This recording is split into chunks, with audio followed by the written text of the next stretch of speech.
Howdy everyone, Joe here from ActionX. Welcome to What's in the Tuber. Welcome back. It is your 10th Walker Independence episode review. Hope you're doing well. Hope you're staying safe out there in the world. Very freezing right now, and we got a cold spell here in New York City. It's pretty cold as hell. This week on Walker Independence, it's a bunker episode. It's kind of like more like a bottle episode using existing sets so that they don't have to spend too much time in the great outdoors.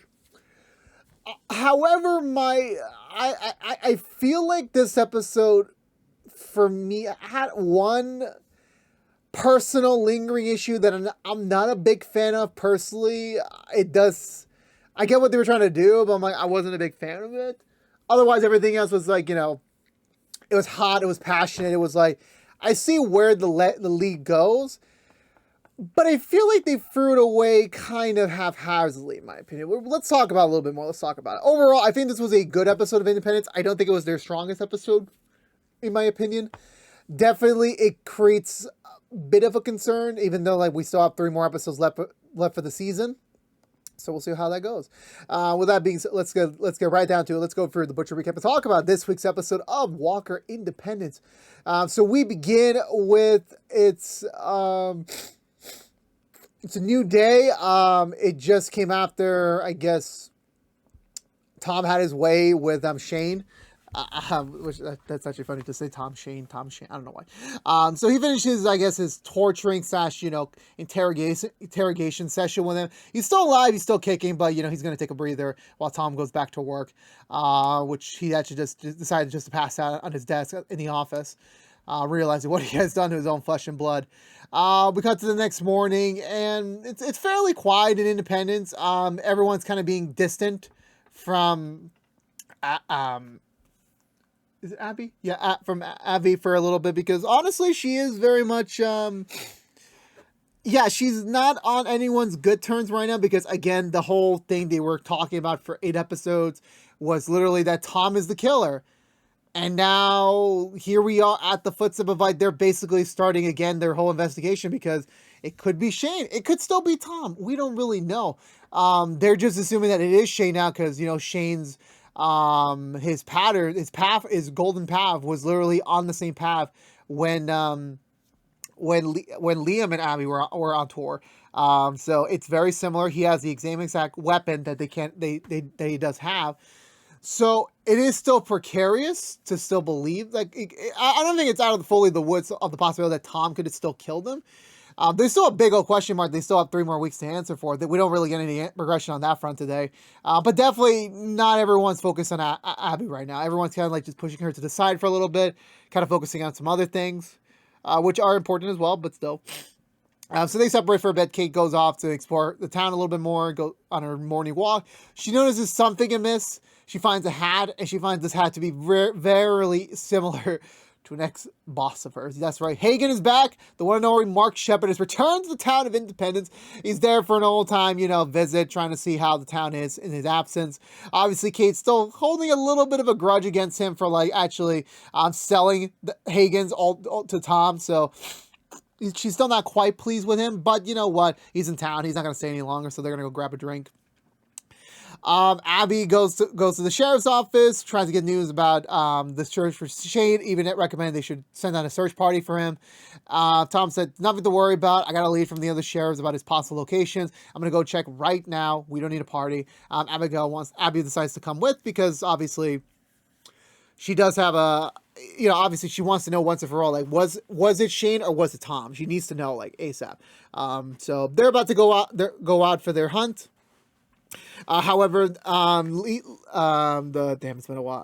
I know it's been a week, but still. Hoy tells them there's a storm coming. It's a big old dust storm. So they got to stay bunker put. They can't go outside into the lands without getting, killed by the storm. So they got to stay put for the time being.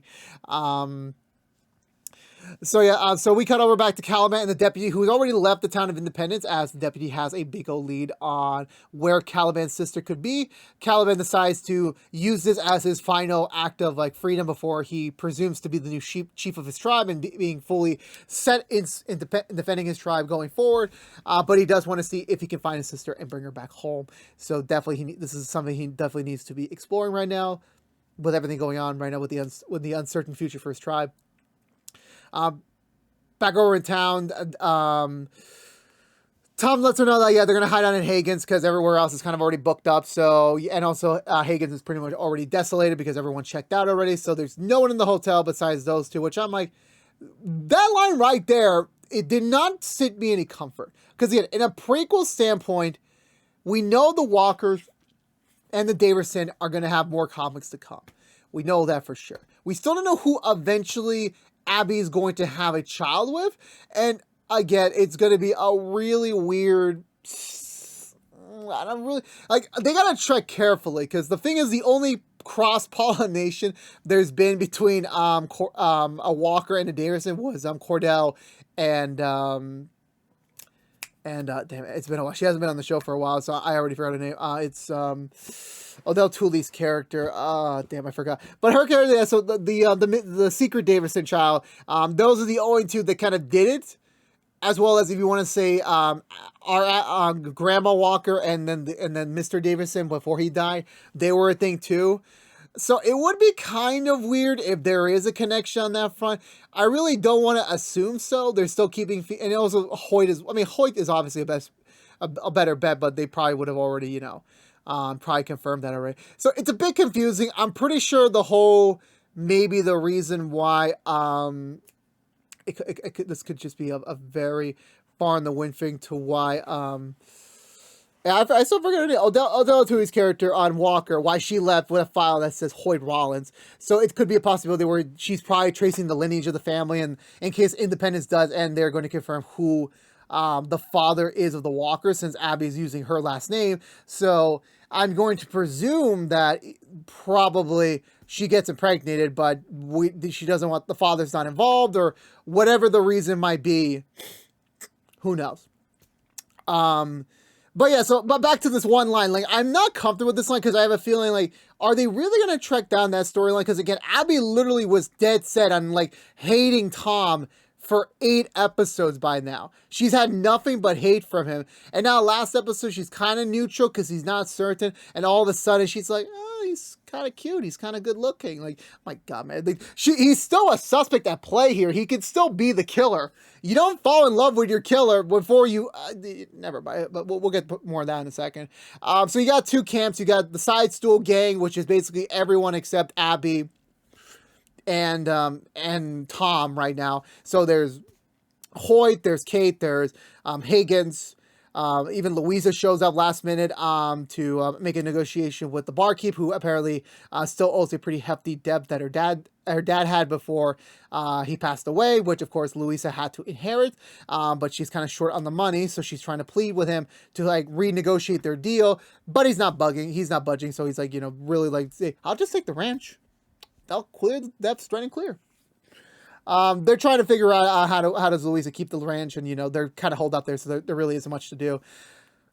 This is apparently the first time Hoyt and Louisa have seen each other in a while, so they're kind of having this like bickering cycle, and it's pretty loud all over the place.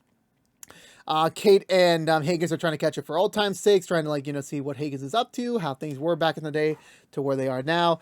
They're about to start a good old game of poker. They invite Hoyt in, and they also invite the bar owner there to just kind of, like, pass the time. Hoyt is immediately not trustworthy, so they just peg him out and saying, like, look, we'll play the game with you. You gotta be shirtless though. And I'm like, I'm pretty sure they're just trying to make an excuse just for Hoyt to take off his shirt again, which I'm like, okay, fine, we'll go with that.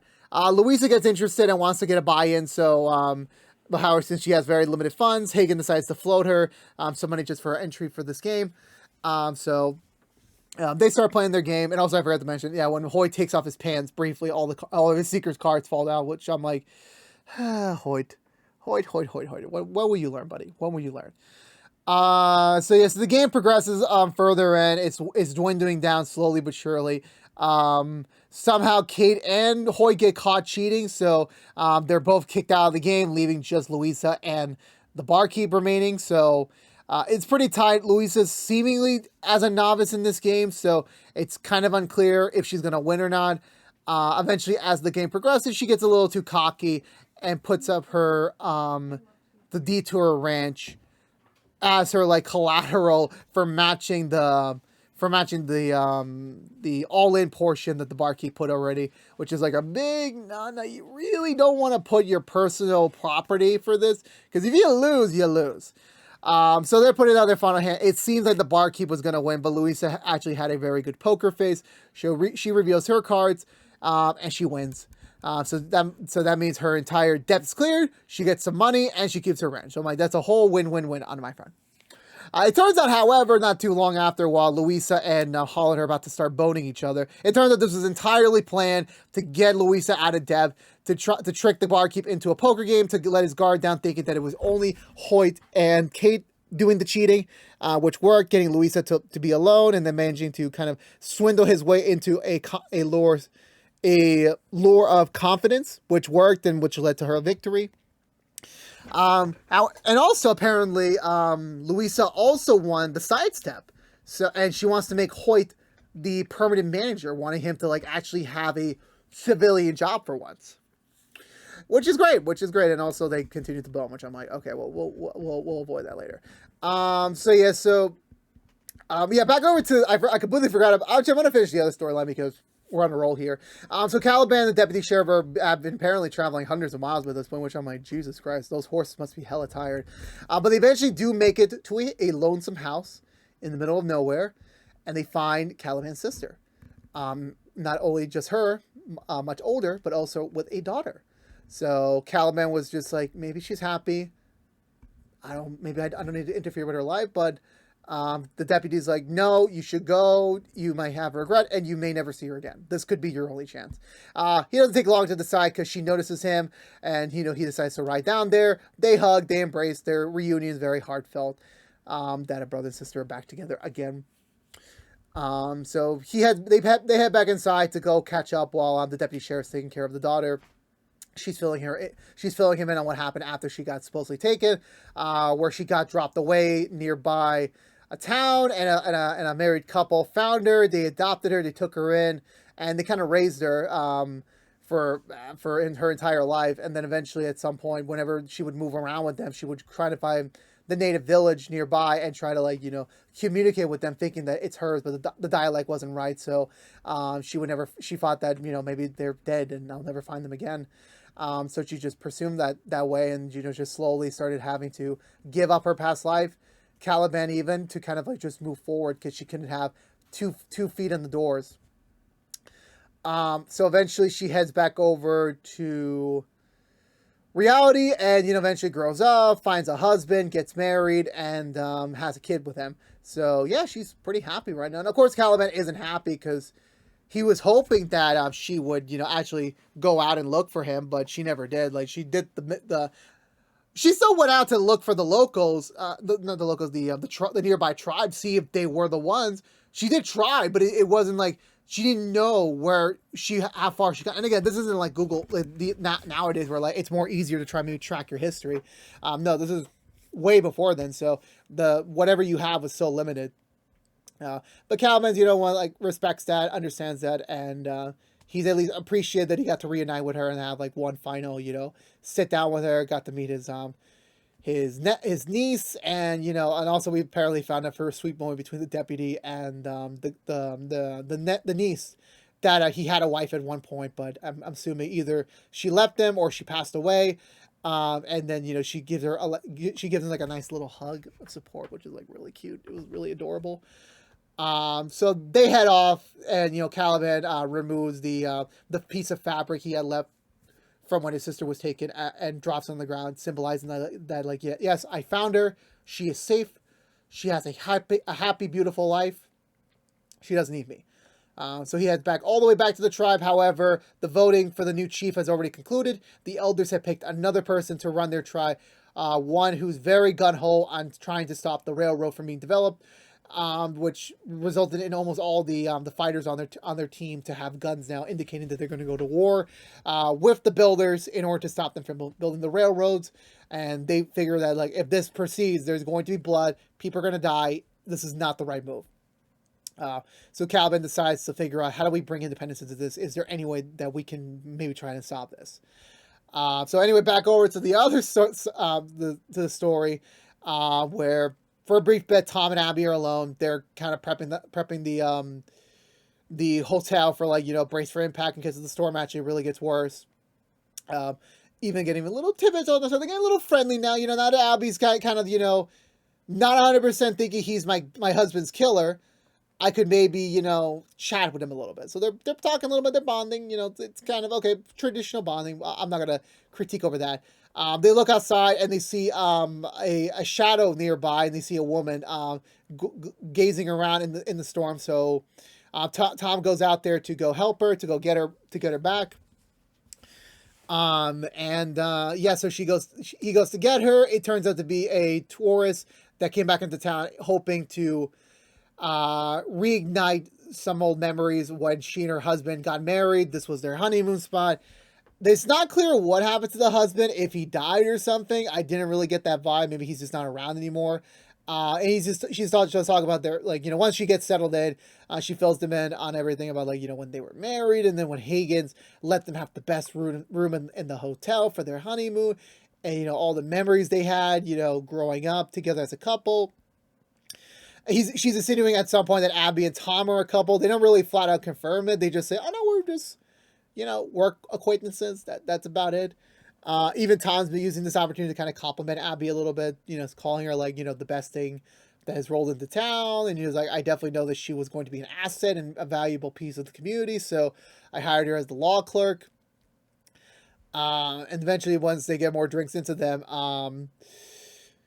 she's just joking around with them about, like, just how relationships should be, and they're kind of letting their guards down a little bit, kind of like giving the side out to each other, like, yeah, maybe, there could be something here, you never know. And I'm like, no, you better freaking not. Eventually they get into, like, the traditional, we're kind of drunk, we're gonna play the piano, get some dancing done. So Abby plays the piano while Tom's dancing with the woman, and I was giving him the look of, like, Tom's not a bad guy after all, which I'm like, bro, please no. I really don't want this to progress any further. Please stop. Eventually, the woman goes to bed, and that leaves Abby and Tom to kind of, just stay up and decide, you know what?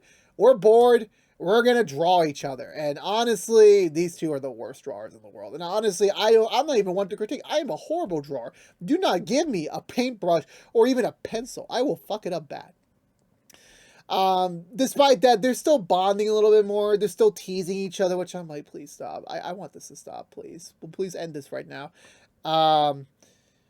Yeah, so it's continuing, and eventually, I guess one of the windows in the hotel breaks. They kind of get alarmed a little bit. They get that that cliche, oh, loud noise happened. Come closer together, and they realize, oh, we're not in danger. But they look at each other and say, hey, we're pretty close. Yeah. So, yes, eventually they say, you know what? I think it's time we call it a night. Let's get to bed. And then we see Tom in his room, sans shirt, just thinking about probably Abby, thinking about, like, yeah, I should have kissed her. We should have went for it. So you say, you know what? Maybe she's still up. Maybe I'm going to try something. So he puts on his shirt, goes to the door, opens it. Abby's already there. It's not much for words. They kiss.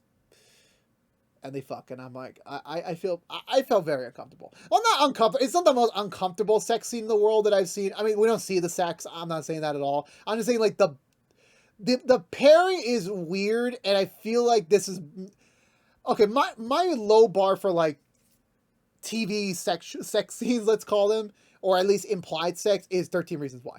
Those are, like, some of the most uncomfortable, ungodly, uncalled for sex scenes of all time.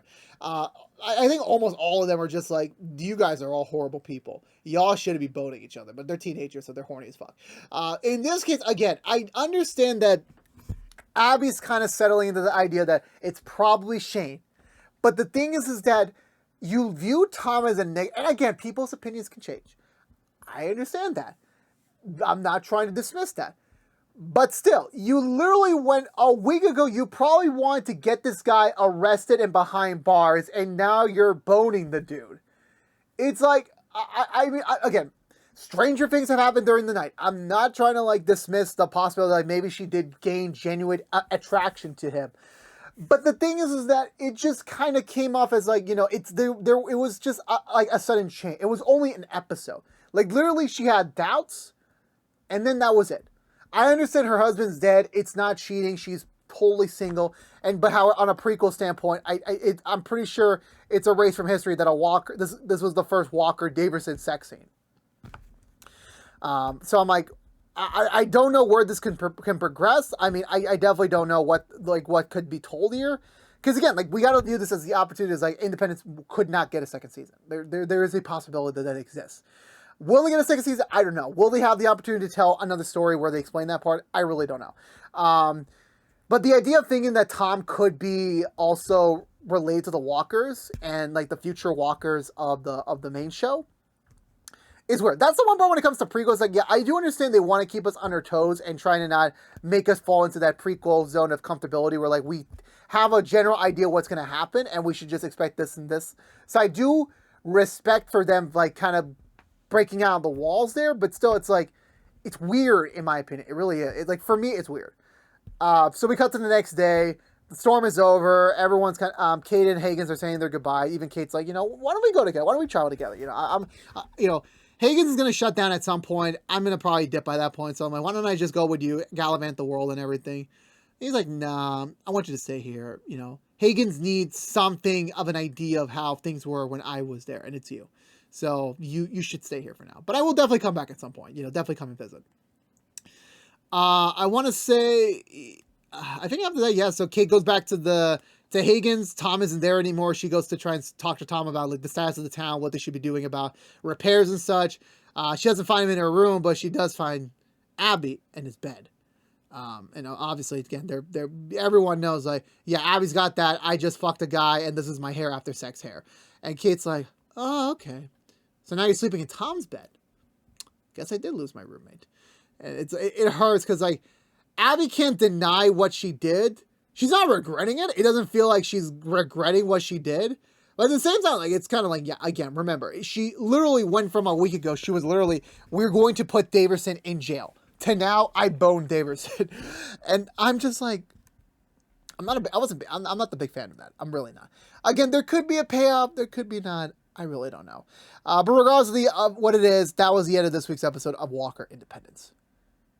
I think I expressed this enough. I was not a big fan of that, sudden churn. I mean, you can make the case of like, oh no, they set some of that up last week. I'm like, they probably did, but I wasn't viewing it as like, Abby was gonna pursue something romantic or sexual with him. Like, again, it's literally too soon. Like, it's been a week, not even like probably a week, like a few days since like Abby literally blamed him for killing her husband. It's just too soon. Like, I wouldn't false accusation. I get it, but the feelings are still there. It's a very strong feeling.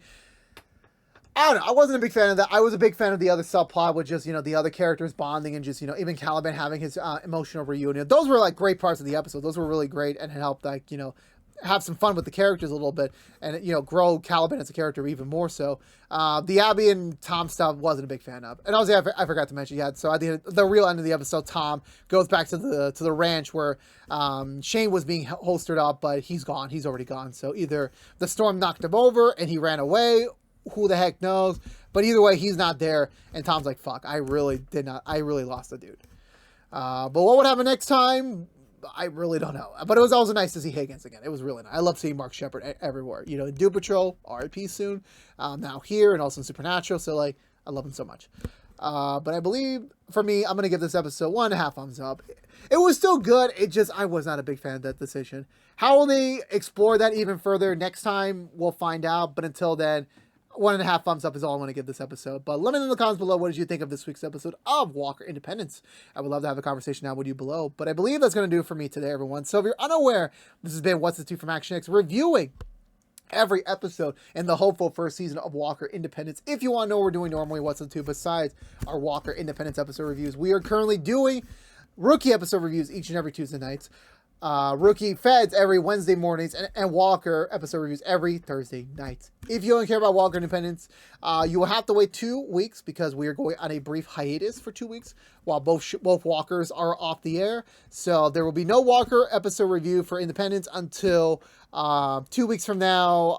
So on the 17th. So stay tuned until then. We'll be back at that time on our usual time slot. But yeah. Until then, it will just be Rookie and another sub-series for another side review for now, so stay tuned into that. But again, this has been What's the Two from ActionX. Please subscribe to us on youtube.com/ActionX videos.